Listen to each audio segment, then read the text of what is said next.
Bulletin మీకు సమర్పిస్తున్న వారు మీ స్వప్నం ఫలిస్తుంది ఫలప్రదంగా. 39 సంతాన సాఫల్యత కేంద్రం. జుట్టు సమస్య ఏదైనప్పటికీ దానికి తగ్గిన పరిష్కారం మేమందిస్తాం. వీకేర్ కి వెంటనే కాల్ చేయండి. నగల VAలో కూడా 50% నేను భరిస్తాను. I respect your hard earn money.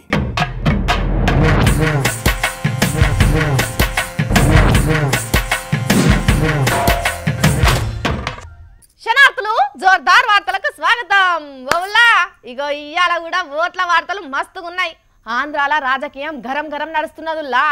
అట్నుంచి ఇట్నుంచి జంపింగ్లు, టికెట్ల కొట్లాటలు జోరుగా నడుస్తున్నాయి.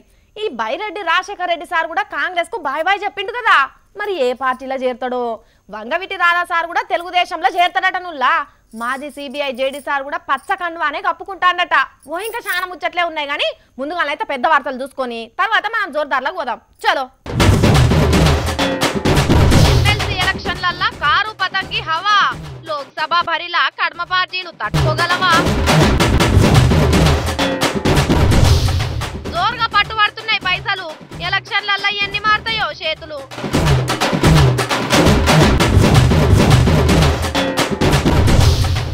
ఆన్లైన్ లవ్వుతోని గాలాలు, వీడియోలు తీసి ఆగం చేస్తున్నారు హౌలాగా.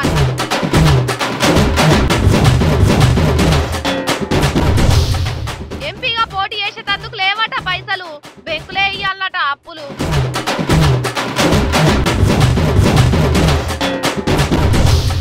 నయం పోతే ఫైమ్ వచ్చిండు.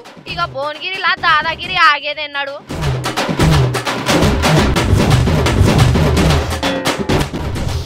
లవ్ ట్రాపుల పడ్డ అనిత.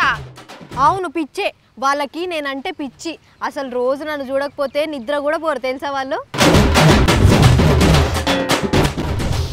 పక్కగున్నానని బాధపడుతున్న రాములు.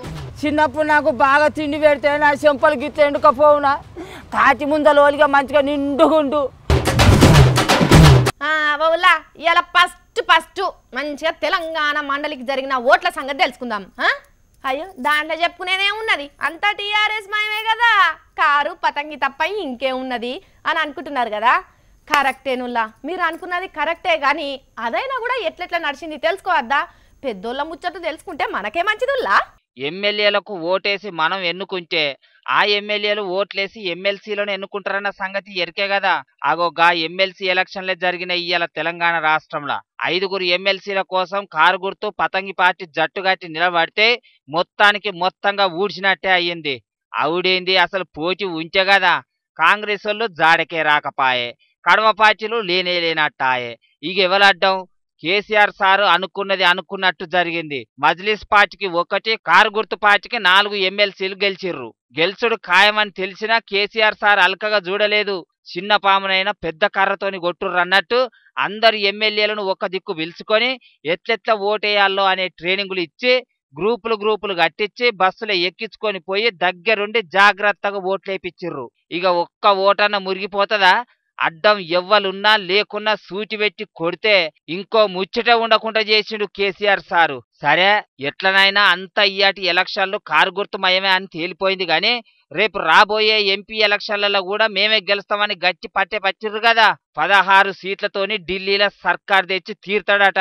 మరి ఎట్లా చేస్తారన్నది కొద్ది రోజులైతే బయటపడుతుంది. గాని సబితక్క కారెక్కకుంటా ఆగిందని చెప్తున్నారు కదా. రేవంత్ రెడ్డి సారు పోయి అట్టెట్లా పోతావని చెప్పి మొత్తం మీద బ్రేకులు వేపించిండట. మరి ఆ సారు మాటలు ఎన్ని రోజులు ఆపుతాయో ఏమో చూడాలి. పురాణాలల్లా నరకాసుడు ఎట్లనో ఇప్పటి రోజులల్లా ఆ నయం అనేటోడు గట్లనే అనిపిస్తుందిలా నాకైతే. దేవతలు, మునులు, ఋషులు అనే తేడా లేనే లేదు. అన్ని లోకాలను ఆగమాగం చేస్తుంటాడు నరకాసుడు. అంటే మందిని కిడ్నాప్ చేసి తుపాకులతో బెదిరించి సంపుకుంటా తిరిగిండు కదా నయము. అగో గట్లన్నట్టు నరకాసుడు కనిపించిన రాజ్యం మీదల్లా దాడి చేసుడు, ఆఖరికి ఇంద్రుణ్ణి కూడా తరిమేసి స్వర్గాన్ని ఆక్రమిస్తాడు. అంటే నయం వారి భూముల దందా లెక్క అన్నట్టు. కన్ను పడ్డదంటే చాలు కబ్జా కావాల్సిందే, ఎంతటోళ్ళ భూమి అయినా సరే పట్టే. అసొంటి పరిస్థితులల్లా కిట్ట పరమాత్ముడు సత్యభామ పోయి బాణాలేసి చంపుతారు. అప్పుడే దీపావళి పండుగ చేసుకుంటారు. హచ్చంగా అట్లనే ఇక్కడ కూడా నయంను కాల్చి చంపిర్రు. అయినా కూడా ఇంకా భువనగిరి వాసులకు పండుగ వస్తలేదుల్లా. ఎందుకు అంటే ఇగో గిందుకు. చూస్తున్నారు కదా నయం రెండో అవతారం. పేరు ఫాయిం. నయీం చచ్చిపోయిండు గాని నయీం వేసిన ఇత్తనాలు మాత్రం ఇంకా పోలేదుల్లా. నయీం లేడు కావచ్చు కానీ నయీం భార్య హసీనా బేగం ఉన్నది కదా, నయీం వెనక ముందు నడిచిన గ్యాంగ్ కూడా ఉన్నది కదా. అగో గాళ్ళంతా కలిసి కొత్తగా దందాలు సురువు చేసిర్రు. ఆ బట్టలు, ఆ గొలుసులు, ఆ ఉంగురాలు, ఆ స్టైలు మొత్తానికి మొత్తం నయీం లెక్క వేయించి మళ్ళా ఫాయిం సామ్రాజ్యాన్ని స్థాపించే పనులు చేస్తున్నారట. ఇగో గిడ కనిపిస్తున్న వాళ్ళని చూస్తున్నారు కదా, మొత్తం నయీం అడుగులల్లా అడుగులేసి వారసత్వాన్ని కాపాడేటందుకు కంకణం కట్టుకున్న వాళ్ళు వీళ్ళంతా. ఓ పోలీసుల భయం లేదు, ఓ లీడర్ల భయం లేదు, అంతా మాకు తెలిసిన విద్య కదా అని దందా చేస్తుంటే పోలీసు వాళ్ళు పట్టుకున్నారు. ఫిబ్రవరిలో 2008 ఫిబ్రవరిలో బయటకు వచ్చారు వీళ్ళ మీద. వచ్చిన తర్వాత వాళ్ళు మళ్ళీ కొద్ది రోజులు సైలెంట్ గా ఉండి తర్వాత మళ్ళీ వాళ్ళు ఒక ప్లాన్ చేసుకున్నారు.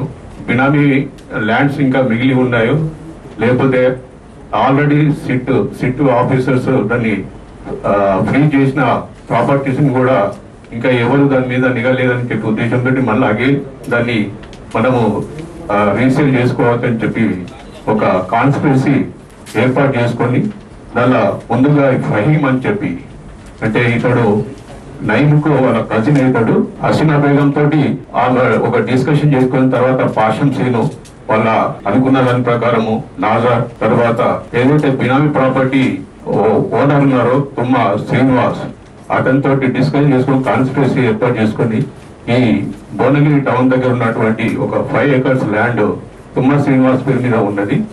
దాన్ని వాళ్ళు ప్లాన్ చేసి మళ్ళీ దాన్ని సేల్ చేయాలనుకున్నారు. అట్లనే దాన్ని చూసిర్రా, అగో వాళ్ళ గురించి చెప్తుంటే పోలీస్ సార్కే నాలుగు ఎండిపోతున్నది. అంటే వాళ్ళ వ్యవహారాలు ఎట్లా నడుస్తున్నాయో చూడుర్రి. అగో ఎన్ని పైసలు పట్టుబడ్డాయో చూడుర్రి. కొత్త కొత్త కార్లు, కరుకు నోట్లతోని ఆఫీసర్లను కూడా బుట్టలేసుకుంటున్నారట. లచ్చలకు లచ్చలు చేతులు పెట్టి దొంగ రిజిస్ట్రేషన్లు కూడా చేపిస్తున్నారట. మరి ఇప్పుడైతే వాళ్ళని అరెస్ట్ చేసిర్రు. మరి ఇంకా బయట ఉన్న నయీం గ్యాంగ్ ఎంతమంది ఉన్నారో, వాళ్ళంతా ఎన్నడు పోతారో, భువనగిరి పబ్లిక్ నిజమైన దీపావళి పండుగ ఎప్పుడు వస్తుందో ఏందో అని బాధపడుతున్నారు పబ్లిక్. అయ్యా పోలీసులు, మరి మీ భయం ఎందుకు పోతున్నదో మీరే ఆలోచన చేసుకోండి. వెనకట అప్పులంటే ఏదో పెద్ద తిప్పలు వచ్చినప్పుడే అడిగేటోళ్ళు, దాన్ని అర్థం చేసుకునే అప్పులు ఇచ్చేటోళ్ళులా. ఆలోచన కొద్దే అప్పు వేసి పప్పు కూర తినద్దు అన్న మాట వచ్చింది. కానీ ఇప్పుడు పప్పు కాదు, బిర్యానీకి బీరు తాగేటందుకు కూడా అప్పులు అడుగుతున్నారు. ఇచ్చేటోళ్ళు కూడా తయారుగానే ఉన్నారు. పంట కప్పు, చదువు కప్పు అంటే సరే గాని కారు కొంటే అప్పు, ఇల్లు కడితే అప్పు, మేకప్ కప్పు, సోకుల కప్పు అన్నిటికీ అప్పిస్తున్నారు. మరి గీ అన్న గింత పెద్ద అక్కరకు అప్పు అడిగితే తప్ప అనుల్లా? అన్ని లోన్ల లెక్కనే నాకు ఎలక్షన్ లోన్ కావాలని బెంకులో అప్లికేషన్ పెట్టుకున్నాడు గీ అన్న. ఎలక్షన్ లోన్ అంటే ఏంటిది అనుకుంటున్నారు? పోటీ చేసేదందుకు పైసలు కావాలి కదా, ప్రచారానికి పత్రాలు కొట్టించుకునేదందుకు అన్నిటికీ పైసలే కదా. అందుకే నాకు అప్పు కావాలే అంటున్నాడు. వెంకట్ నారాయణ అనే గీ అన్న సికింద్రాబాద్ కెళ్లి ఎంపీగా పోటీ చేస్తా, ఎంబడే లోన్ శాంక్షన్ చెయ్యుండ్రి అని హైదరాబాద్ లా నల్లకుంటలున్న కెనరా బ్యాంక్ లా దరఖాస్తు పెట్టిండు. మరి ఆ బెంకోళ్ళు ఏమన్నారు అరుచుకుందాం రండ్రి. అన్న చూస్తే చాలా చిన్న పిల్లగాని లెక్కనే ఉన్నావు. ఈ ఎంపీ వ్యవహారం ఏంది, ఎలక్షన్ల ఖర్చు కోసం అప్ అప్లికేషన్ ఏందే? పేరు కె వెంకట నారాయణ. నేను సామాజిక కార్యకర్త. ఒక 18 ఏళ్ల నుంచి సామాజిక కార్యక్రమాలు నిర్వహిస్తున్నాను. అదేవిధంగా సామాజిక సేవలో ముందున్నాను. ప్రజలతో మమేకమై సమస్యలపైన పోరాడుతుంటాను. అరే అట్లనా? అయితే ఇదేదో సంఘాన్ని ఉద్ధరించేదందుకే అన్నట్టు, అంతేనానే? ఇప్పుడు ప్రస్తుతం 2019 జనరల్ ఎలక్షన్స్లో కూడా సికింద్రాబాద్ పార్లమెంటు నుంచి ఎంపీగా పోటీ చేయడానికి సిద్ధంగా ఉన్నా. మరి అర్జీ పెట్టుకోవడం జరిగింది. కనీసం ఇప్పుడైనా నాకు లోన్ ఇస్తే ఎన్నికల్లో పోటీ చేయడానికి నేను ముందుంటాను. అంటే ఒకవేళ లోన్ ఇచ్చిర్రే అనుకుందాము, ఏమేం చేస్తావు? మరి లోన్ ఇస్తే కనుక ఖచ్చితంగా ప్రజల కోరిక మేరకు, ప్రజల శ్రేయస్సు మేరకు ఎన్నికల్లో పోటీ చేసి ప్రజా సమస్యలను వెంటనే పరిష్కరిస్తాను. మరి నువ్వు అడిగే పనికి లోన్ ఇస్తానన్నారా? సామాజిక ఉద్యమకారులకి, సామాజిక కార్యకర్తలకి బ్యాంకు లోను ఇవ్వనని చెప్పి బ్యాంకు వాళ్ళు చెప్పడం జరుగుతుంది. ఎన్నికల్లో పోటీ చేయడానికి లోన్ అంటూ ఎక్కడా కూడా లేదు. మరి లోన్ ఉంటే కనుక ఖచ్చితంగా పార్లమెంట్లో బిల్లు ప్రవేశపెట్టి వెంటనే దానిపైన ఆమోదించి గెజిట్ పంపించి దాని ద్వారానే తద్వారా ఆర్బీఐ రూల్స్లోకి చేరుతుందని చెప్పడం జరిగింది. మరి వెంటనే మాకు లోన్ ఇస్తే నేను వెంటనే ఎన్నికల్లో పోటీ చేయడానికి సిద్ధంగా ఉంది. మరి అదేమన్నా వ్యాపారం అనే గట్లెట్ల లోన్ ఇస్తారు గాని, ఈ అన్న ఇదే ఫస్ట్ సారి కాదట, ఇది వరకు కూడా ఓసారి పోటీ చేసిండట, లోన్ కు కూడా అప్లై చేసుకున్నారట. ఇప్పుడు ఇది చిత్రంగా అనిపిస్తుంది కావచ్చు కానీ రాబోయే రోజులల్లా ఈసొంటి అప్పులు కూడా ఇస్తారు కావచ్చు బెంకులల్లా. ఇప్పటికైనా బయట అప్పులు తెచ్చి ఎలక్షన్లల్లో ఖర్చులు పెట్టుకోరా. మళ్ళా పదవులంటే వ్యాపారం తీరే అయిపాయే. లేట్ కావచ్చు కానీ ఎప్పుడో ఒకప్పుడు మాత్రం ఎలక్షన్లకు అప్పులు ఇస్తాం, అప్లై చేసుకోండి అనే రోజులు తప్పకుండా వస్తాయని అంటున్నారు కొంతమంది. మరి మీరేమంటారు? మళ్ళా ఫోన్లో మూతి పెట్టింది కదా ఈ పిల్ల, అసలు భయమే లేకుండా అయిపోయింది కదా ఈమెకు. అబ్బా ఎంత అందంగా ఉన్నానో. అయ్యో దేవుడా, ఎందుకయ్యా ఇంత అందాన్ని ఇచ్చావు? ఇక నీకే ఇచ్చిండు అందాన్ని, వచ్చిందంటే చాలు లేనిపోని కథలు అన్ని పడుతుంది. పిల్ల అన్నమ్మా, ఓ అన్నమ్మా. ఏయ్ ఎన్నిసార్లు చెప్పినానమ్మా నీకు, అన్నమ్మ అని అట్లా మోటివేట్ పని చేయి. అనిత అను, లేకపోతే అను డార్లింగ్ అని రాదు. అనిత అది ఐ లవ్ యూ వదినా. శిశి ఏంది పిల్ల ఈ కారం తక్కువ పనులు? ఈ కారం కాదు, సింగారం. అనిత అందం గురించి దునియా మొత్తం మాట్లాడుకోవాలి. మనం వాడకున్న కుక్కలు కూడా నీ గురించి ఏం మాట్లాడుకుంటున్నాయట కదా. నేను ఒక మంచి ఫోటో దిగి ఫేస్బుక్ లో పెట్టాలి, ఇంకా అట్లనే మంచి పాట మీద టిక్ టాక్ చేసి అప్లోడ్ చేయాలి. అట్లా చేసి ఏ దేశాన్ని ఉద్ధరిద్దాం అనుకుంటున్నావు? నేను ఒక్క రోజు ఫోటో పెట్టకపోతే నా కోసం చచ్చిపోయేటోళ్ళు ఉన్నారు తెలుసా. పిచ్చి గిట్ల లేచిందా ఏంది పిల్లకు? అవును పిచ్చే, వాళ్ళకి నేనంటే పిచ్చి. అసలు రోజు నన్ను చూడకపోతే నిద్ర కూడా పోరు తెలుసా వాళ్ళు. మళ్ళా వాళ్ళు అంటది. ఒక అబ్బాయి ఉన్నాడు వదిన, 6 నెలల నుండి నేనంటే ఇష్టమని ఓ ఎన్ని మెసేజ్లో. ఓహో అవునా పిల్ల, ఏందో నాకు చెప్పనే లేదు. నేనంటే మస్తు ఇష్టం అంట వదిన. నా ఫోటోలు చూడకపోతే అస్సలు ఉండలేడట. అసలైతే ఫస్ట్ టైం నన్ను చూసినప్పుడే పడిపోయిండట. అయ్యో మరి దెబ్బలు గిట్ల ఏమన్నా తాకినాయి అట్నా? ఇగో నువ్వు ఇట్లా పరాష్కాలు ఆడితే నేను చెప్పాను పో. పరాష్కాలు కావు పిల్ల, గుండెకు గాయం అయిందట్నా అని అడుగుతున్నా గంతే. అయితే ఆయనకు నేను నా నంబర్ కూడా ఇచ్చిన. రోజు పొద్దున్నే ఫోన్ చేస్తాడు. నాతో మాట్లాడకపోతే, నా గొంతు తినకపోతే అసలు ఆయనకు తెల్లారదట తెలుసా. ఓ పిల్ల గట్ల నమ్మి నెంబర్ ఇస్తావా పిల్ల? వాడెవడో వాని కథ ఏందో. ఏహే పో వదినా, నీకేం తెలియదు. అసలు ఆ పిల్లగాడు ఎంత మంచోడో నీకు తెలుసా? తెలియదు, నాకెట్లా తెలుస్తుంది పిల్ల? వేరే ఏ పిల్లని చూడడు, నేను ఒక్కదాన్నే ముద్దొస్తానట. నేను ఒక్కదాన్నే ఆయన కంటికి అందంగా కనిపిస్తానట. ఆయన ఫోన్ లో వాల్ పేపర్ కూడా నా ఫోటోనే పెట్టుకుంటాడు తెలుసా. అర్రే గంట సొక్కపోడే అయితే మరి నాకు ఒక్కసారన్నా పరిచయమే చేయకపోతివి.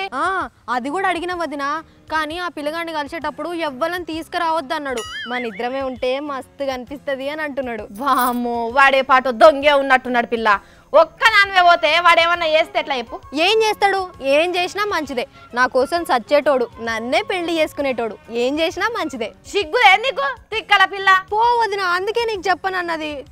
కాదు పిల్ల, పెళ్లి చేసుకునే అంత లవ్వే ఉంటే సాటుకెందుకు రమ్మంటున్నాడు చెప్పు? అరే నీకేం ఎరక వదిన, ముసల్దాని అవుతున్నావు. లవ్ అన్నప్పుడు కొద్దిగానన్నా సాటు ఉండొద్దా? ఆ సాటులే నీ సావు కూడా ఉంటది, గది గుర్తుపట్టు అంటున్నా.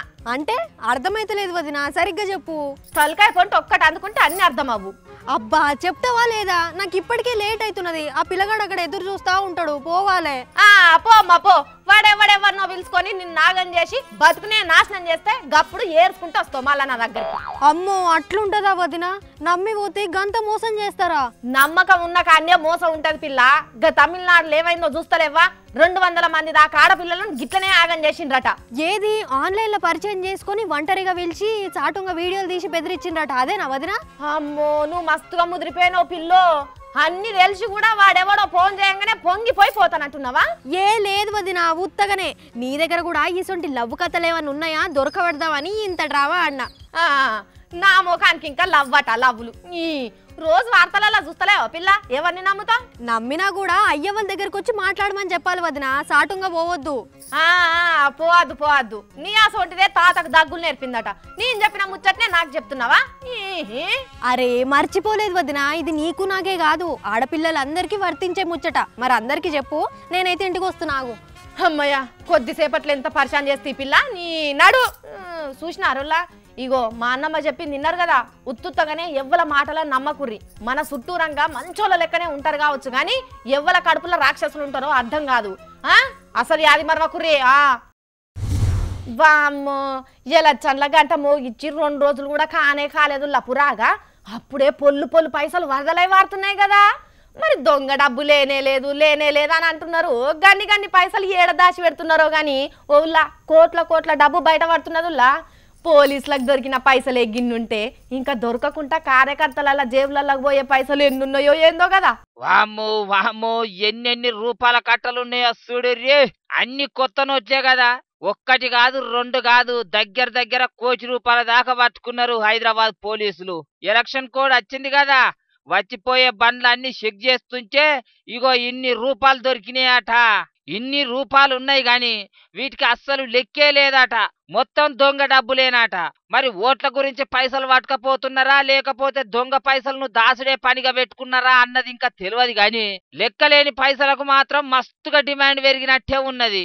ఇటు ఓట్లు కూడా ఉన్నాయి కదా, ఇసొంటి దొంగ సొమ్మును బాగానే అడుగుతున్నారట లీడర్లు. మరి ఇట్లా మన కంటికి కనిపించని పోలీసులకు దొరకని పైసలు ఎన్ని ఉన్నాయో గాని పైసలన్నీ లెక్కకొస్తాయని నోట్ల రద్దు చేస్తే గీ పైసలన్నీ ఎట్ల లెక్కలకెళ్ళి తప్పినాయి. పెద్ద నోట్లుంటే అవినీతి ఇంకింత పెద్దగా అవుతుందని పెద్ద నోట్లను రద్దు చేసిర్రు కదా, ఇంకింత పెద్దగా అవినీతి కార్యక్రమాలు నడుస్తున్నాయి అన్నట్టు.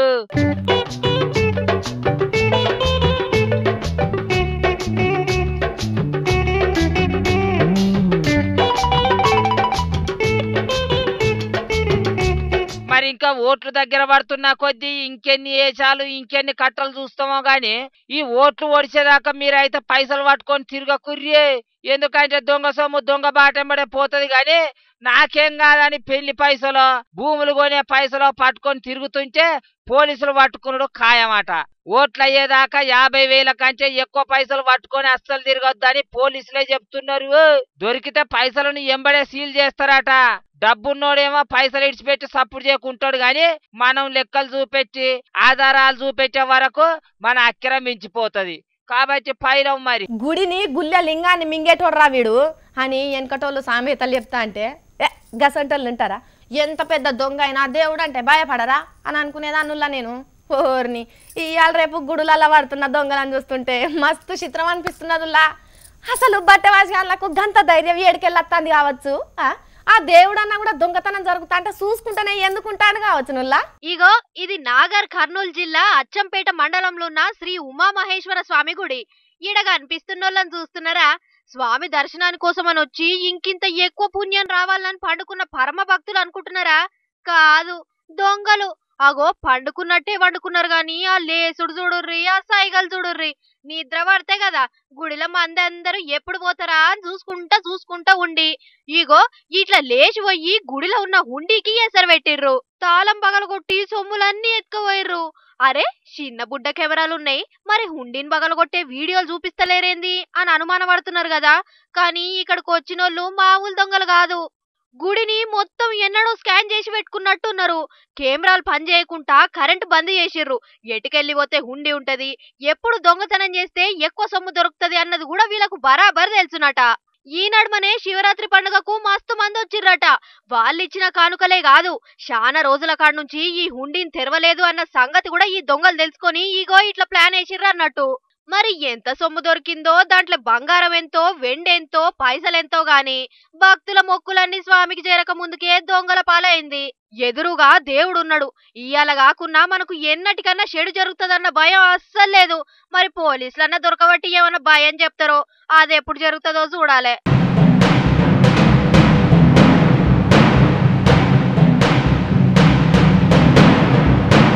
అయ్యో అయ్యా, ఎంత పని చేతివిరా తాత, నీకు చేతులు ఎట్లా వచ్చా కదరు తాత.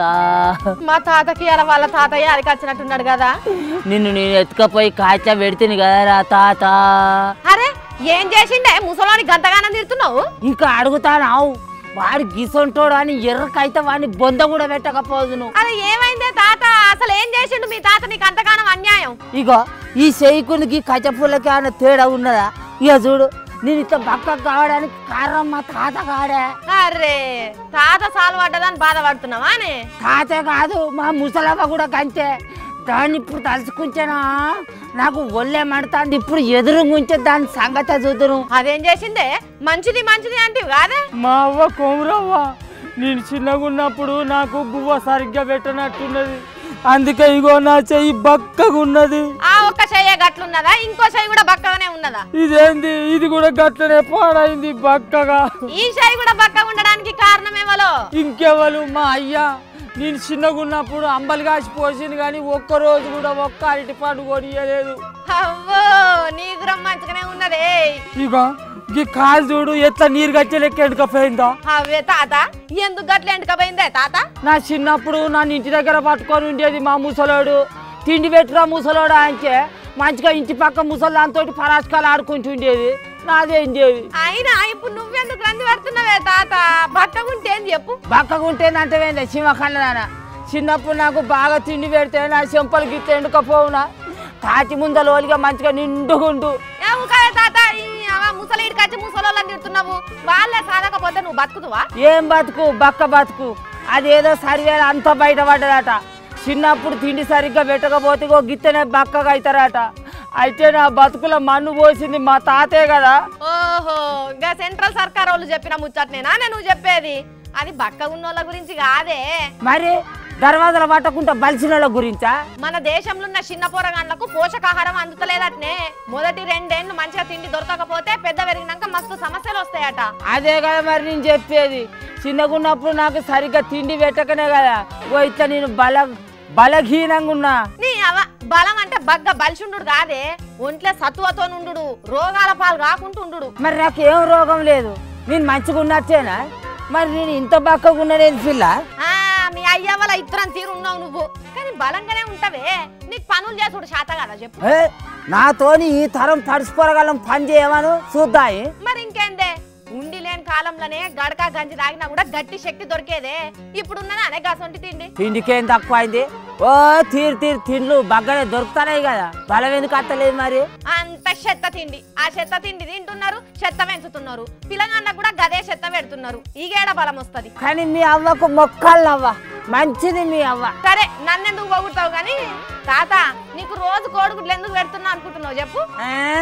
చెప్పిన పని వింటానని పెడతాను. దుకాణంలోకి పోయి రావాలని నాకు ఎరికే.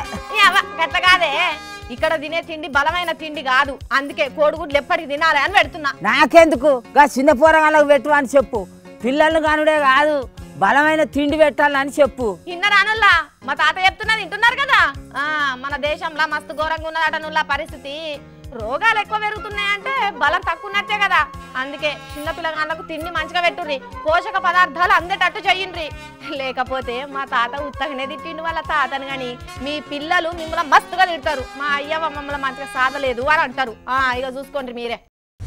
ఇవుల్లా ఇవాళ మేము పట్టుకొచ్చిన జోర్దార్ వార్తలు. మళ్ళా జోర్దార్లా కలుసుకుందాం. జోకుడు వార్తలు కావి జోర్దార్ వార్తలు. చూసుకుంటూనే ఉండరు హెచ్ఎం టీవీ. ఈ బులెటిన్ మీకు సమర్పించిన వారు మీ స్వప్నం ఫలిస్తుంది ఫలప్రదంగా.